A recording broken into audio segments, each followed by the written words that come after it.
Hi friends, ఈరోజు మరి ఒక అద్భుతమైన కాన్సెప్ట్తో నిర్మించిన అత్యంత పురాతన ఆలయాన్ని చూడబోతున్నాం. ఈ ఆలయం నల్లగొండ పట్టణ శివారులలో పానగల్లు దగ్గర ఉంది. 12వ శతాబ్దంలో కుందూరు చోళులు ఈ పట్టణాన్ని రాజధానిగా చేసుకుని పరిపాలించేటప్పుడు ఈ ఆలయాన్ని నిర్మించినారు. ఈ ఆలయం నిర్మించి దాదాపు 1000 సంవత్సరాలు అయింది. ఈ ఆలయం చూడటానికి ఎంతో చిన్నగా సింపుల్ గా కనపడుతుంది, కానీ ఆలయ నిర్మాణంలో ఎన్ని సైంటిఫిక్ సీక్రెట్స్ ని అనుగుణంగా చేసుకుని నిర్మించారు అనేది పూర్తిగా మీకు వివరిస్తే తప్ప అర్థం కాదు.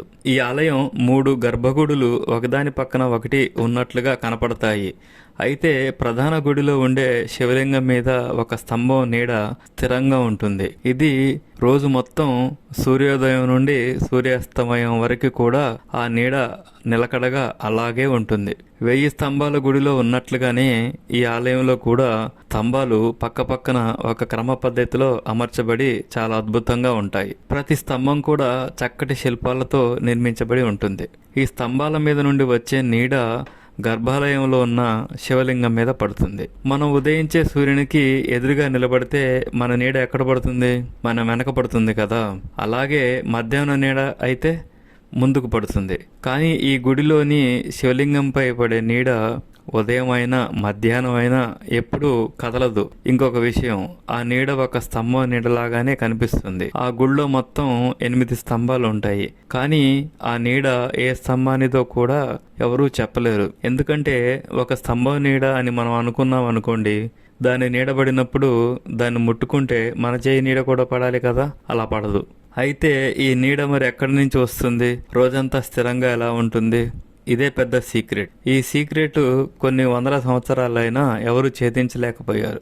కాలక్రమేణా ఈ ఆలయం దాదాపు శిథిలమై పూర్తిగా మూసివేస్తారు అనుకునే సమయంలో నల్లగొండలో పనిచేసే ఒక లెక్చరర్ ఈ ఆలయ రహస్యాన్ని ఛేదించే సాహసం చేసి ఎన్నో నిద్రలేని రాత్రులు గడిపి చివరకు ఈ రహస్యాన్ని ఛేదించారు. శేషగాని మనోహర్ గౌడ్ సూర్యాపేటలోని శ్రీ వెంకటేశ్వర పీజీ కాలేజీలో పనిచేసేవారు. ఆయన గ్రూప్స్కి ప్రిపేర్ అయ్యేటప్పుడు అతని ఫ్రెండ్ కోడి శ్రీనివాస్ అనే అతను ఛాయా సోమేశ్వర ఆలయానికి తీసుకువెళ్ళాడు. అక్కడి నీడ గురించి చెప్పి, నీకు ఫిజిక్స్ అంటే ఇష్టం కదా, నువ్వు ఈ నీడ రహస్యాన్ని ఎందుకు తెలుసుకోకూడదు అని ప్రోత్సహించాడు. ఆ రోజు నుంచి ఆ మిస్టరీ మనోహర్ని వెంటాడింది. ఎలాగైనా ఆ రహస్యాన్ని ఛేదించాలని ఒంటరిగా వెళ్లి ఆ గుళ్ళో కూర్చొని ఎన్నోసార్లు అణువణువు పరిశీలించి కొలతలు తీసుకుని కొన్ని ప్రయోగాలు చేశాడు. ఆ గుడికి దక్షిణం వైపు ప్రధాన ద్వారం ఉంటుంది. తూర్పు, పడమర, ఉత్తరం వైపు 3 గర్భగుడులు ఉంటాయి. పడమర వైపు ఉన్న గర్భగుడిలోని శివలింగం మీదనే నీడ పడుతుంది, కానీ మిగిలిన 2 గుళ్లలో అంతా చీకటిగా ఉంటుంది. చాలా ప్రయోగాలు చేసిన తర్వాత ఆ గుడి పరిక్షేపణ కాంతి ఆధారంగా నిర్మించబడింది అని తెలుసుకున్నాడు. ఈ నీడ ఏదో 1, 2 స్తంభాల నుంచి వచ్చేది కాదు, 4 స్తంభాల నుంచి కాంతి 2 వైపుల నుండి కూడా వస్తుంది. నీడపడే గర్భగుడికి ఎదురుగా అంటే తూర్పు గుడి పక్కన 2 వైపుల నుండి కూడా కాంతి లోపలికి వచ్చి ఇది 4 స్తంభాలకు తలిగి పరిక్షేపణం చెంది ఆ పరివర్తనం అంతా గర్భగుడిలోని శివలింగంపై ప్రతిఫలించేలా ఈ నిర్మాణం జరిగింది అని తెలుసుకున్నారు. సన్ ట్రాకింగ్ అనే సిస్టమ్ని బేస్ చేసుకుని ఈ నిర్మాణాన్ని నిర్మించారు. అందువలన సూర్యుడు తూర్పు నుండి పడమడికి కదిలే ప్రిన్సిపల్ని ఆధారం చేసుకుని పడమర వైపు ఉండే గుడిలో మాత్రమే నీడపడేలా కట్టారు. నీడపడే గుడి పక్కన కాంతి వచ్చే ప్రదేశాలలోనే విగ్రహాలు పెట్టి అడ్డు వేశారు. తూర్పు గర్భగుడిలో నీడపడదు. అలాగే ఉత్తరం వైపు గుళ్ళో కూడా నీడ పడకుండా దక్షిణ వైపు దానిని కూడా ఖాళీగా వదిలేశారు.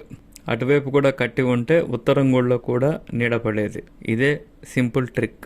ఆ కాలంలోనే భౌతిక శాస్త్రం ఆధారంగా అద్భుతమైన కట్టడాన్ని నిర్మించిన కుందూరు చోళులకు హ్యాట్స్ ఆఫ్.